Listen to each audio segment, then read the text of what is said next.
Hi everyone and welcome back to Easy Way to Learn English. Today in this video we will see a conversation between a customer and a salesman. Actually हुआ ये कि Lavi needed a mixer grinder. So she went to the market and purchased a new mixer.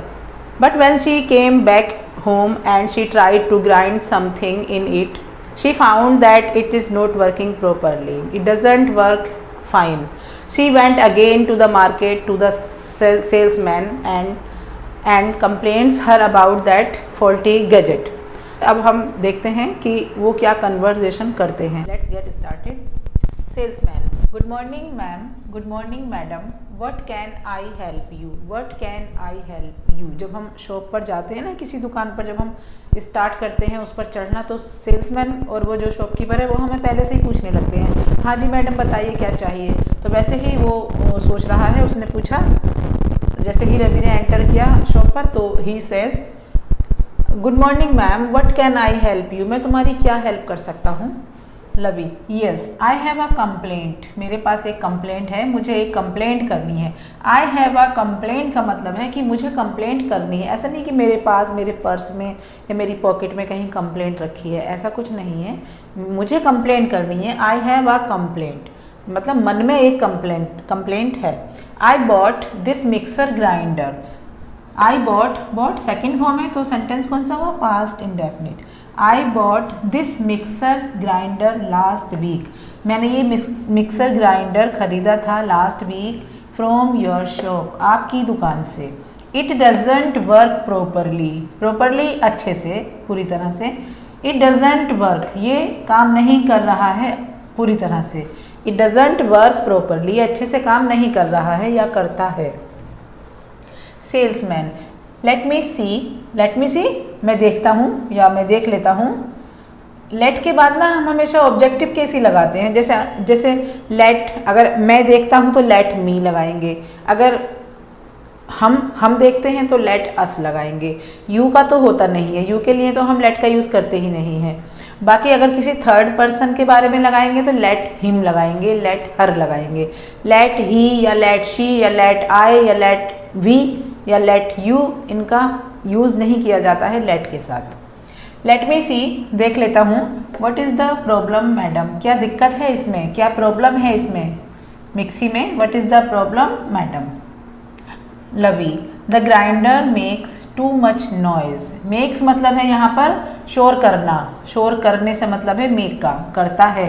The grinder makes too much बहुत ज़्यादा, too much बहुत ज़्यादा, noise जो mixer है वो बहुत ज़्यादा शोर करता है. And doesn't grind anything fine जैसा उसको चाहिए वैसा अच्छा वो नहीं पीस पाता है, वो नहीं ग्राइंड करता है. The grinder makes too much noise, बहुत ज़्यादा शोर करता है. और डजेंट ग्राइंड, नहीं पीसता है, नहीं ग्राइंड करता है. एनीथिंग फाइन, कुछ भी अच्छा नहीं पीसता है. And the blender doesn't mix anything in proper way. और जो ब्लेंडर है, जो मिक्स करने वाला होता है, वो बिल्कुल भी मिक्स नहीं करता है कुछ भी चीज़ को प्रॉपर वे में. सेल्समैन, आई सी का मतलब मैं समझ गया या मैं समझ गया हूँ, समझता हूँ. प्रेजेंट इंडेफिनिट का एक्सप्रेशन है आई सी, मैं समझता हूँ. Does it have a guarantee, क्या इसकी कोई गारंटी है. Does it have a guarantee, क्या इसकी कोई गारंटी है. डज के साथ, इट के साथ हैव लगा है. क्यों लगा है, क्योंकि हमने इंटेरोगेटिव सेंटेंस बनाया है डज की हेल्प से. तो डज के साथ हम कभी भी हैज़ का यूज़ नहीं करते हैं और ना ही हैड का यूज़ करते हैं. डज के साथ always we will use have. तो does it have a guarantee, क्या इसकी कोई गारंटी है. लवी, यस 1 ईयर, हाँ 1 साल की गारंटी है. Salesman, do you have the receipt please, क्या तुम्हारे पास रिसीट है. रिसीट रसीद, जो पक्की वाली रसीद होती है, दैट इज रसीद, receipt. Do you have the receipt please, क्या तुम्हारे पास इसकी कोई रसीद है. लवी, यस हेयर इट इज़, वो तो साथ लेकर आई थी अपने, क्योंकि उसको तो पता था कि ये चीज़ें पूछी जा सकती हैं. यस हेयर इट इज़, हाँ ये है. Salesman, all right ma'am, leave the machine with us. Leave the machine with us, यहाँ पर सेंटेंस खत्म हो गया है. ऑल राइट मैम, ये है ऑल राइट, ठीक है मैम. एक होता है ऑल राइट, ALL ऑल और RIGHT right. All right you all are right, you are all right कि तुम सब बिल्कुल ठीक हो, मतलब तुम्हारी बात ठीक है। ये है ऑल राइट, ठीक है ma'am. Leave the machine with us, इस मशीन को हमारे पास ही छोड़ दो। लीव द मशीन, हमने यू का यूज़ नहीं किया है, यू इसमें हिडन है, तो type of the sentence is imperative sentence, imperative sentence because you is hidden in this sentence, because you is the subject, you he subject है और वो ही हिडन है। जब सब्जेक्ट हिडन होता है और वो यू होता है तो वो सेंटेंस होता है इम्पेरेटिव। तो ये इम्पेरेटिव सेंटेंस बना है, leave the machine with us, ये मशीन हमारे पास छोड़ दो। आई विल सेंड इट, इट किसके लिए आया है? मशीन के लिए। आई विल सेंड इट, मैं इसको भेज दूंगा to the company, company's workshop, मैं इसको कंपनी की वर्कशॉप में भेज दूंगा फॉर रिपेयर, इसकी रिपेयर के लिए। I will send it to the company's workshop for repair, मैं इसको कंपनी की वर्कशॉप में रिपेयर के लिए भेज दूंगा। Now Lavi says can't you change the piece or refund the money, क्या तुम इस पीस को चेंज नहीं कर सकते हो, या फिर मेरे पैसे वापस कर सकते हो, या फिर जो मनी वापस कर सकते हो।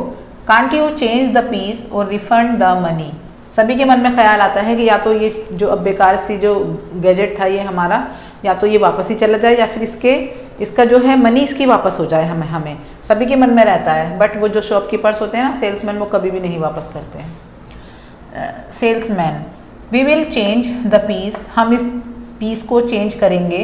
If the fault can't be repaired, अगर ये फॉल्ट हम रिपेयर नहीं कर सके, नहीं हो सका। But we can't refund the money, लेकिन हम पैसे नहीं वापस करेंगे, लेकिन हम पैसे नहीं वापस करेंगे मीन्स वो रिफंड नहीं करेंगे। कभी भी हमेशा बी के बाद वर्ब की थर्ड फॉर्म आती है, हमेशा ध्यान रखिए। जैसे कि जो मॉडल वर्ब होती हैं, जो मॉडल वर्ब्स होती हैं, उनके बाद हम हमेशा वर्ब की फर्स्ट फॉर्म लगाते हैं। लेकिन अगर बीच में कहीं से बी आ जाता है, जैसे कि पैसिव वॉइस की स्ट्रक्चर होती है कि मॉडल वर्ब के बाद बी और बी के बाद वर्ब की थर्ड फॉर्म, तो हम एकदम से तो नहीं पहचान पाते कि पैसिव वॉइस है, लेकिन फिर भी हमें ये देखना होता है कि अगर कैन के बाद या विल के बाद या शैल के बाद कभी भी बी आ गया है, बी, तो उसके बाद हम वर्ब की थर्ड फॉर्म लगाएंगे। But we can't refund the money, अब यहाँ पर बी नहीं आया तो वर्ब की फर्स्ट फॉर्म लगी है, लेकिन हम मनी रिफंड नहीं कर सकते हैं। लबी, when should I come back, मुझे वापस कब आना है या मुझे वापस से कब आना चाहिए। When should I come back, back means वापस आना, मुझे वापस कब आना है लेने के लिए। सेल्समैन, नेक्स्ट वीक, अगले हफ्ते, नेक्स्ट वीक अगले हफ्ते, वेनसडे, वेनसडे को इसमें डी साइलेंट होता है, वेनसडे में डी साइलेंट है और इसका प्रोनाउंसिएशन है Wednesday. Next week Wednesday. Lavi, all right, thank you, तो लवी उसको थैंक यू बोलती है और वहाँ से चली जाती है। So that's all for today.